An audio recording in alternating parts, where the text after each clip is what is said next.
देखो भाई, अगला टॉपिक है आवेशित चालक के ठीक बाहर वैद्युत क्षेत्र की तीव्रता। मान लो तुम्हारे पास कोई एक अनंत विस्तार की धनावेशित परिमित मोटाई की चालक प्लेट है जिसके दो सतह, एक सतह 1 और दूसरा सतह 2 है। इसको हमने धनावेश दिया हुआ है, तो यह धनावेश इस पृष्ठ के दोनों सतहों पर एक समान रूप से वितरित हो जाएगा।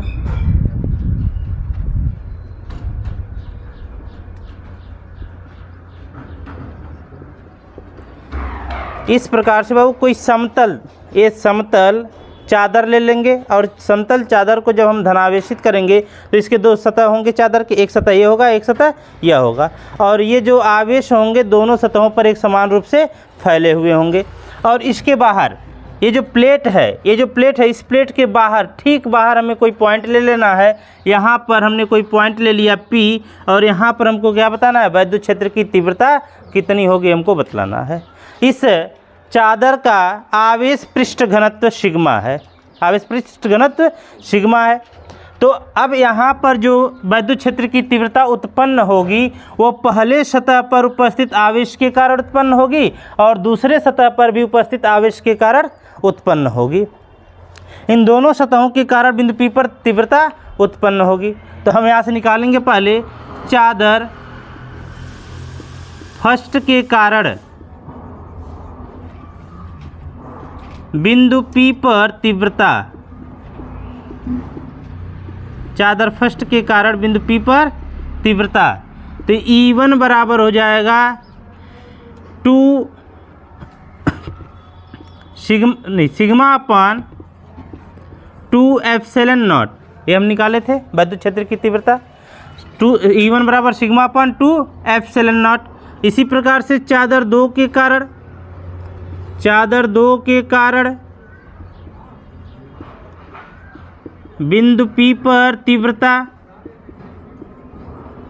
चादर 2 के कारण बिंदु P पर तीव्रता E2 बराबर सिग्मा अपान 2 एप्सिलॉन नॉट। भाई चादर फर्स्ट हो, सतह पहला हो या सतह दूसरा हो, दोनों सतहों पर आवेश पृष्ठ घनत्व एक समान है, तो दोनों के लिए हमने सिग्मा ले लिया। एप्सिलॉन नॉट तो कॉमन ही होता है। तो यहाँ से अगर हम बिंदु P पर कुल तीव्रता निकालें, बिंदु P पर कुल तीव्रता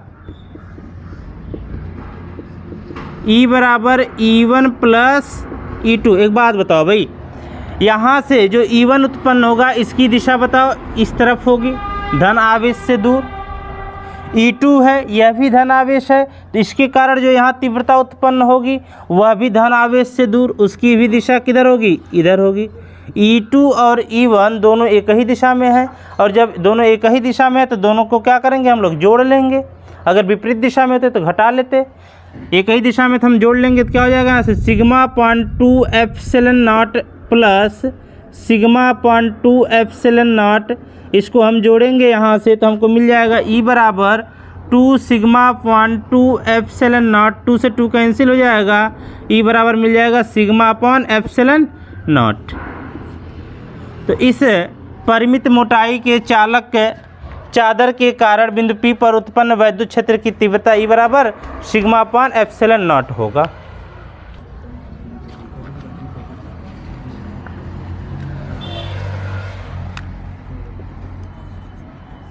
समान पृष्ठ घनत्व की धनावेशित तथा ऋणावेशित,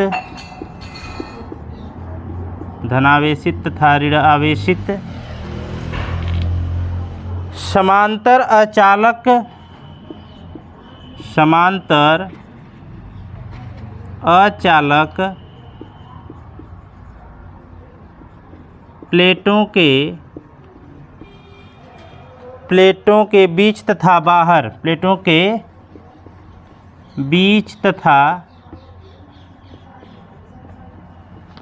बाहर वैद्युत क्षेत्र की तीव्रता,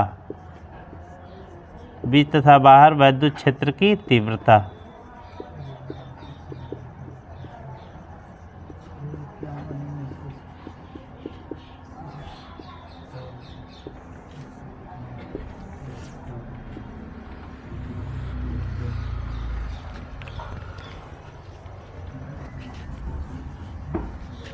अभी हमने सिर्फ एक प्लेट के कारण निकाला, एक चादर लिया था। अब हमारे पास दो चादरें होंगी, दो प्लेटें होंगी। एक प्लेट एक हो गया फर्स्ट, जो कि धनावेशित है।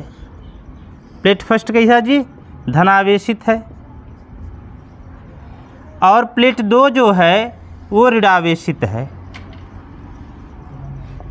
प्लेट दो ले लिया हमने, वो ऋणावेशित प्लेट है। एक धनावेशित प्लेट है और एक ऋणावेशित प्लेट है।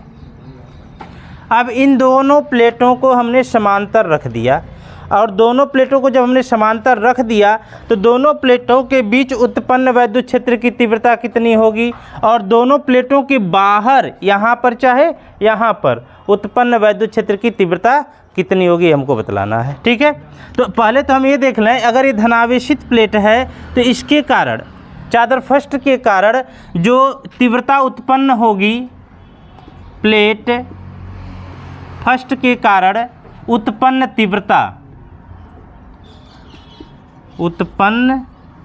तीव्रता, E1 बराबर सिग्मा अपन 2 एप्सिलॉन नॉट होगा। इसी प्रकार से प्लेट दो के कारण उत्पन्न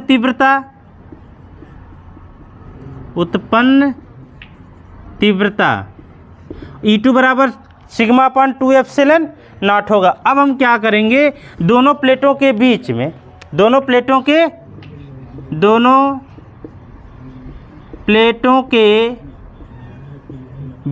में बिंदु P पर कुल वैद्युत क्षेत्र की तीव्रता, कुल वैद्युत क्षेत्र की तीव्रता, ध्यान दो यहाँ थोड़ा सा समझन। अगर यहाँ पर कोई पॉइंट P है, देखो यहाँ पर ये धनावेशित प्लेट है और यह ऋणावेशित प्लेट है। इन दोनों प्लेटों के बीच बिंदु P पर हमको क्या करना है, वैद्युत क्षेत्र की तीव्रता निकालनी है।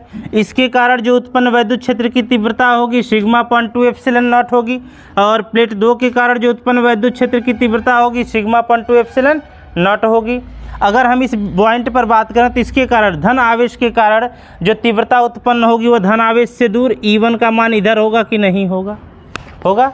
और ये ऋण आवेश के कारण जो यहाँ तीव्रता उत्पन्न हुई है E2 की दिशा कहाँ होगी? ऋण आवेश की ओर, अर्थात यहाँ से जो E2 मिलेगा उसकी दिशा इधर मिल जाएगी।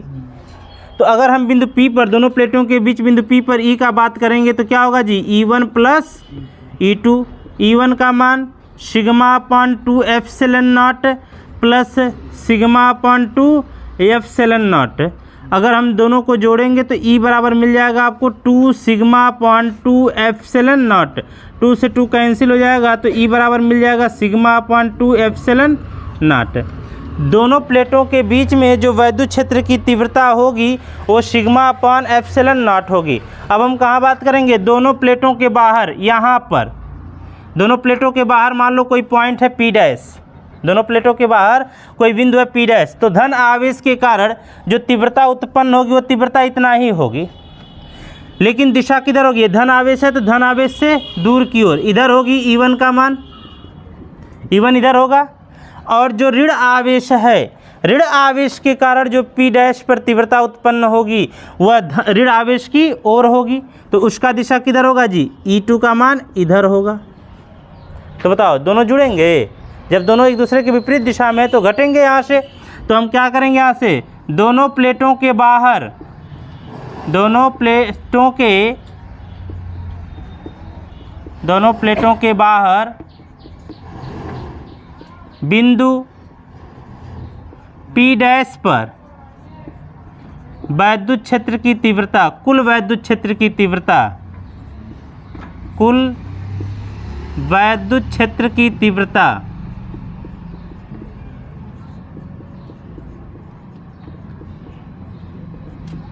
E बराबर क्या हो जाएगा जी? E1 plus E2। E1 plus E2 होगा कि E1 माइनस E2 होगा? E1 माइनस E2 हो जाएगा। एक पॉजिटिव लेंगे तो दूसरा निगेटिव लेंगे, किसी को भी पॉजिटिव और किसी को भी हम निगेटिव ले सकते हैं, दोनों विपरीत में। तो एक पॉजिटिव हो जाएगा, एक निगेटिव हो जाएगा। तो E बराबर आ जाएगा sigma upon 2 epsilon not minus sigma upon 2 epsilon not, दोनों कैंसिल हो जाएंगे। तो E बराबर क्या मिल गया? 0। जब विपरीत प्रकृति के दो प्लेटों को एक दूसरे के समांतर हम रखेंगे तो उनके बीच में तो वैद्युत क्षेत्र की तीव्रता होगी, लेकिन उसके बाहर किसी बिंदु पर वैद्युत क्षेत्र की तीव्रता शून्य होगी।